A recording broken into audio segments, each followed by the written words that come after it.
Hi guys, this is Ayush Kumar. दोस्तों, आज जितने भी लड़के हैं जिन्हें बार बार डिप्रेशन एंजाइटी सताती है, सोचने समझने की शक्ति कम है, डिसीजन लेने की कैपेसिटी नहीं है, कई बोलते ये करूंगा उससे मुकर जाते हैं, कई बोलते वो करूंगा उससे भी मुकर जाते हैं, तो इन सब का डायरेक्ट कनेक्शन आपके सीमेन से है, वीर्य से है। अगर आपके शरीर में सीमेन कम बन रहा है तो आपको ये सब समस्या देखने को मिलेगी। अगर आपका सीमेन बहुत ज्यादा पतला हो गया है तब भी आपको ये सब समस्या देखने को मिलेगी, क्योंकि पतला वीर्य ज्यादा देर तक आपके शरीर में नहीं रह सकता। वो किसी ना किसी रास्ते बाहर आ ही जाएगा, या नाइटफॉल के रास्ते आ जाएगा या पेशाब के रास्ते आ जाएगा। और बहुत ज्यादा पतला वीर्य ये भी संकेत देता है कि आप पेरेंट्स नहीं बन सकते हैं। तो दोस्तों, आज मैं बताऊंगा आपको 6 tips to make your semen thick, यानी 6 टिप्स अपने वीर्य को गाढ़ा करने के लिए। और हमेशा की तरह लास्ट टिप मेरा गोल्डन टिप होगा, यानी उस टिप को फॉलो करके आपको रिजल्ट्स गारंटी मिलेगा। हमारे विकास भाई ने कमेंट किया था इस वीडियो के लिए। तो दोस्तों, बिना टाइम वेस्ट किए चलिए शुरू करते हैं। दोस्तों, सबसे पहले हम ये जान लेते हैं कि थिन सीमेन, पतला वीर्य होता क्या है। वो सीमेन जिसमें स्पर्म्स के अमाउंट कम है उसे हम कहते हैं थिन सीमेन, यानी जिसमें शुक्राणु के मात्रा कम है उसे हम कहेंगे पतला वीर्य। कितना कम है? 1 ml सीमेन में अगर 15 मिलियन से कम स्पर्म्स है तो आपका सीमेन पतला हो जाएगा, यानी 1.5 करोड़ से कम शुक्राणु है तो आपका वीर्य पतला हो जाएगा। और इस अमाउंट से जितना ज्यादा कम होता जाएगा आपका स्पर्म्स, उतना ही ज्यादा पतला होता जाएगा आपका सीमेन, और उतना ही ज्यादा मुश्किल हो जाएगा आपका पेरेंट्स बनना। तो अब आपको समझ में आ गया होगा कि वीर्य को गाढ़ा करने के लिए हमें उसमें स्पर्म्स के अमाउंट को बढ़ाना है, यानी शुक्राणु के मात्रा को बढ़ाना है। तो हमारा टिप नंबर 1 है limit masturbation and stop watching porn. दोस्तों, जरूरत से ज्यादा मैस्टरबेशन, हस्त मैथुन आपके सीमेन में स्पर्म्स को कम कर देता है और फिर आपका सीमेन पतला हो जाता है। इसीलिए आप मैस्टरबेशन नहीं करिए। अगर आप नहीं छोड़ पा रहे हैं तो आप एक लिमिट बना लीजिए। कितना? 3 हफ्ता से 1 महीना, इतने दिन पर आप कर सकते हैं। लेकिन पॉर्न, अश्लील वीडियो आपको जिंदगी में नहीं देखना है, क्योंकि दोस्तों सिर्फ पॉर्न देख लेने से आपका जो स्पर्म्स है अपनी जगह से बाहर आ जाता है। फिर आप अगर हस्त मैथुन ना भी करें तो भी वो किसी ना किसी रास्ते निकल जाएगा, या पेशाब के रास्ते या नाइटफॉल के रास्ते। अब अगर आप इन्हें ट्राई कर रहे हैं तब भी आप अपने वीर्य को नहीं रोक पा रहे क्योंकि वो बहुत ज्यादा पतला हो गए, तो आपके लिए है tip number 2, increase zinc intake, यानी अपने डाइट में जिंक मिनरल को बढ़ाइए। दोस्तों, सीमेन में स्पर्म का कम होना यानी लो स्पर्म काउंट का सबसे बड़ा कारण होता है लो टेस्टोस्टेरोन, और जिंक हमारे टेस्टोस्टेरोन को बढ़ाता है। हमें डेली कितना जिंक चाहिए? मिनिमम 10 से 12 mg जिंक चाहिए। जिंक रिच फूड्स क्या क्या है दोस्तों? लेग्यूम्स, यानी हर तरह के दालें, हर तरह के बीन्स, चिकपीस यानी चना, इसमें सबसे ज्यादा होता है दोस्तों। 100 ग्राम्स काला सफेद दोनों ही चना में 1.53 mg जिंक होता है दोस्तों। अब हाई जिंक फूड्स क्या क्या है? कैश्यू नट्स, काजू, 28 ग्राम काजू में होता है 1.6 mg जिंक। फिर है दोस्तों व्हाइट सेसमे सीड्स, सफेद तिल, 28 ग्राम यानी करीब 3 टेबलस्पून व्हाइट सेसमे सीड्स में होता है 1.8 mg जिंक। अब लास्ट है पंपकिन सीड्स, यानी कोहड़ा का बीज, 28 ग्राम कोहड़ा का बीज पंपकिन सीड्स में होता है 2.2 mg ऑफ जिंक, जो कि बहुत अच्छा अमाउंट है दोस्तों।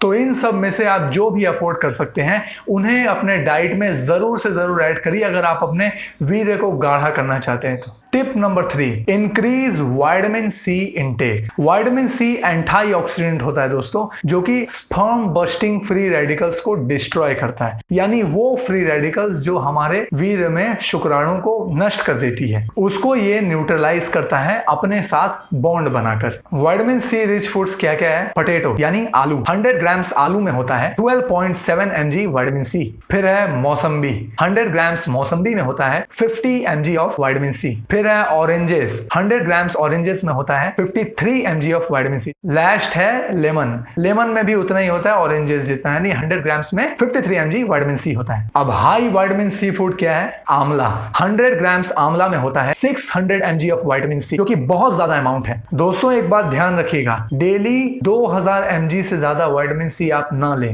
नहीं तो आपके बॉडी में नुकसान हो सकता है। ओके दोस्तों, नेक्स्ट टिप पे बढ़ने के पहले मैं एक ड्राई फ्रूट के बारे में बात करना चाहता हूं जिसमें विटामिन सी भी है और जिंक भी है, और साथ में और भी विटामिन एंड मिनरल्स है, जैसे विटामिन के, calcium, iron, magnesium, copper, phosphorus, manganese, selenium. दोस्तों करीब करीब एक तरह से मल्टीविटामिन एंड मल्टी मिनरल्स जितना ताकत है इसमें, और इसका नाम है मुनक्का।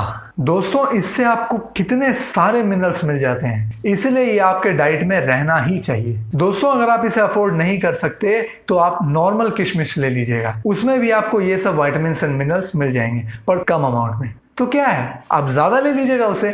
तो किशमिश को डेली अपने डाइट में रखिए, बहुत ज्यादा नहीं, करीब आधा मुट्ठी। ओके, अब है tip number 4, eat healthy fats. दोस्तों बहुत लोग फैट्स को इंपॉर्टेंस देते ही नहीं। अभी हाल ही में मेरी एक भाई साहब से बात हो रही थी, मैंने उनसे पूछा क्या खाते हैं, तो उन्होंने बोला हेल्दी फूड्स खाते हैं। मैंने बोला अच्छा बताइए उसमें क्या क्या खाते हैं, तो बोले फ्रूट्स, वेजिटेबल्स, दाल चावल रोटी सब्जी ये सब खाते हैं। तो मैंने बोला अच्छी बात है आप खा रहे हैं हेल्दी, ठीक है, लेकिन फैट्स कहाँ हैं? तो वो बोलते हैं फैट्स वो तो अनहेल्दी होता है ना। तो यही प्रॉब्लम है दोस्तों, मैक्सिमम लोगों को ये पता ही नहीं है कि फैट्स का कितना बड़ा रोल है हमारी बॉडी में। फैट्स हमारे टेस्टोस्टेरोन को भी बढ़ाता है, and low testosterone means low sperm count, फिर वीर्य पतला हो जाएगा आपका।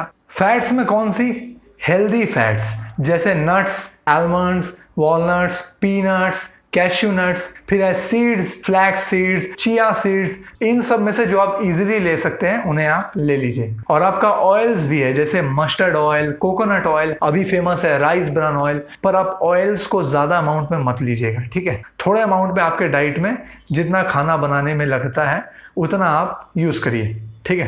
पर फैट को खाइए दोस्तों, फैट को स्किप मत करिए अपने डाइट से। अगर आप वेजिटेरियन हैं तो घी को भी ऐड कर सकते हैं डेली 2 से 3 teaspoon. Tip number 5, stop unhealthy foods. Unhealthy foods जैसे fried foods, junk foods, high fat foods, फिर आपका मिठाइयां हैं, नमकीन है, पूड़ी पराठे, ये सब आपके सीमेन को पतला कर देती है। फिर है आपका ज्यादा मिर्च मसाले वाली डिश, बहुत ज्यादा खट्टी डिश, इमली वाली, नेचुरल जो खट्टी है जैसे नींबू, ऑरेंज, ये सब आप ले सकते हैं पर बहुत ज्यादा मत लीजिएगा, पर इमली नहीं। और बहुत ज्यादा नमक वाली डिश, ये सब आपको नहीं खाना है अगर आप अपने वीर्य को गाढ़ा करना चाहते हैं। तो आपको क्या खाना है? हेल्दी फूड्स जैसे फल, सब्जियां, अनाज। अनाज आपको बहुत ज्यादा पिसा हुआ नहीं खाना है मैदे जैसा, आपको क्या खाना है? आटा या सूजी दलिया जैसा, ठीक है। बाकी घर में जो दाल चावल रोटी सब्जी बनता है उसे आप अच्छे से खाइए। अगर कोई नॉन वेजिटेरियन भाई मेरे देख रहे हैं तो आपको बोलूंगा कि डेली नॉनवेज मत खाइए, एटलीस्ट हफ्ते में 3 से 4 दिन आप वेज खाइए और बाकी जो बचा वो नॉनवेज खाइए। और नॉनवेज में भी आप इस तरह से मत खाइए, बहुत ज्यादा मिर्च मसाले डाल के बिरयानी और बटर चिकन बना के, इस तरह से मत खाइए, आप उसे हेल्दी वे में बना के खाइए। दोस्तों अगर आप लोगों को बहुत ज्यादा मन करता है अनहेल्दी फूड्स खाने का तो हफ्ते में 1 या 2 दिन आप खा सकते हैं, पर कोशिश करिए कि आप उसे 1 दिन पे लाने का हफ्ते में, ठीक है। अब है last tip, tip number 6, the golden tip, और वो है इम्प्रूव योर डिजेशन, यानी अपने हजम शक्ति को बढ़ाइए। दोस्तों अगर आपका खाना ठीक से हजम नहीं होगा तो आपके सीमेन में स्पर्म्स कैसे बढ़ेंगे, आपके वीर्य में शुक्राणु कैसे बढ़ेंगे। इसीलिए अपने डिजेशन को इम्प्रूव करिए। उसके लिए क्या करना होगा? Number 1, exercise. दोस्तों एक्सरसाइज करने से आपके पूरे बॉडी पार्ट्स में, ऑर्गन्स में भी अच्छा ब्लड फ्लो होता है, जिसके वजह से आपका डिजेस्टिव ऑर्गन्स भी अच्छे से काम करेगा और आपका फूड अच्छे से डाइजेस्ट होगा। Number 2, improve posture. दोस्तों हमारी बॉडी में जितने भी ऑर्गन्स है वो अपने जगह पे फिक्स नहीं है, दे आर मूवेबल। और सभी ऑर्गन्स सबसे अच्छी तब फंक्शन करती है जब आपका स्पाइन स्ट्रेट रहता है, यानी जब आप सीधे रहते हैं, यानी जब आप करेक्ट पोस्चर में रहते हैं। इसीलिए अपने पोस्चर को सही करें ताकि आपका डिजेस्टिव ऑर्गन्स अच्छे से फंक्शन करे और आपका फूड भी अच्छे से डाइजेस्ट हो, पूरी तरह से डाइजेस्ट हो। खाना पूरी तरह से डाइजेस्ट होगा तो आपका सीमेन में स्पर्म्स बढ़ेगा। दोस्तों अगर आप सारा दिन सही पोस्चर में नहीं रह सकते हैं तो आप एटलीस्ट खाना खाते वक्त सही पोस्चर में बैठें, और खाना खत्म होने के आधा घंटा बाद तक भी, ताकि इस बीच आपका फूड डिजेशन और एब्जॉर्प्शन अच्छे से हो जाए। दोस्तों पोस्चर को सही करने के लिए मैंने एक वीडियो बना रखा है, आपको लिंक डिस्क्रिप्शन बॉक्स और आई बटन में मिल जाएगा, उसे जरूर देखिएगा दोस्तों। ओके, तो दोस्तों ये थे मेरे 6 इफेक्टिव टिप्स। अगर आप इन्हें अच्छे से फॉलो करते हैं तो आपका सीमेन थिक होगा ही होगा, आपका वीर गाढ़ा होगा ही होगा। So love you all, take care, bye bye.